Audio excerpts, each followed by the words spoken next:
Aujourd'hui, je vais vous présenter la famille de Charles, un élève avec qui on travaille, et ils vont nous raconter un peu ce qu'ils ont vécu là, au cours de la pandémie, fermeture d'école et tout ça. Fait qu'à vous la parole, Sophie et Charles.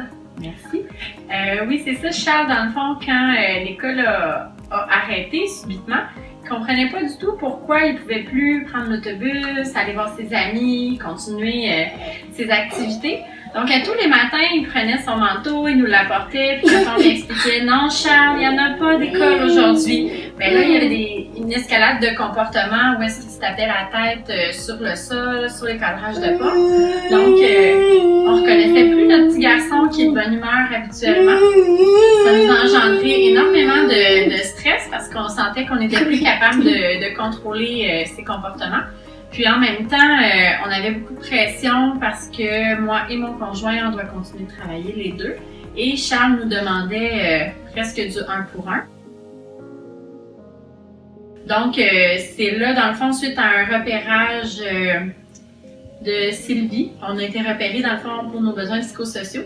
Et c'est là que, dans le fond, tous les services se sont parlé, puis qui nous ont concocté un plan de match pour nous aider, dans le fond, à nous sortir de la situation. Donc, tous les services se sont coordonnés ensemble. On a eu de l'aide du CLSC pour avoir une augmentation de nos heures de chèque emploi-service, pour avoir des gens à la maison qui viennent s'occuper de Charles. Ensuite, Sylvie a réussi à faire ouvrir l'école pour qu'on ait accès au matériel spécialisé de Charles, donc sa super marchette, son vélo adapté.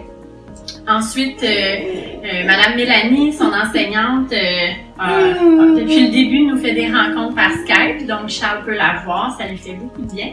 Puis, elle nous envoie chaque semaine des activités à faire à la maison que Sarah, sa gardienne, peut faire avec lui. Donc, on continue à le stimuler, ça l'aide beaucoup.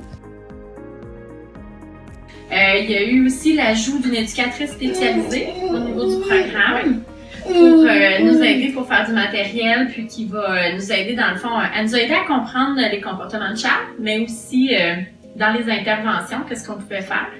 Et puis, il y a eu l'ajout de la psychologue de l'école, Annick, qui a travaillé en collaboration avec Véronique, l'orthophoniste, pour nous aider à vraiment développer sa communication.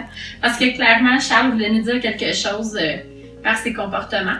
Et puis, Véronique aussi, elle a offert de son temps pour coacher tout le monde qui vient travailler avec Charles, pour qu'on fasse toute la même chose au niveau de la communication, ce qui a grandement aidé.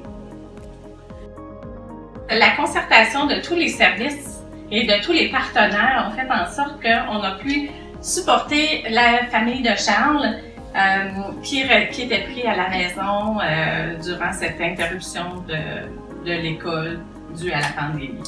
Alors maintenant, Charles a retrouvé son beau sourire. En tout cas, aujourd'hui, je le rencontre, il a un beau sourire. Et on est très contents d'avoir réussi à soutenir cette famille-là dans ces temps difficiles. Merci! Merci!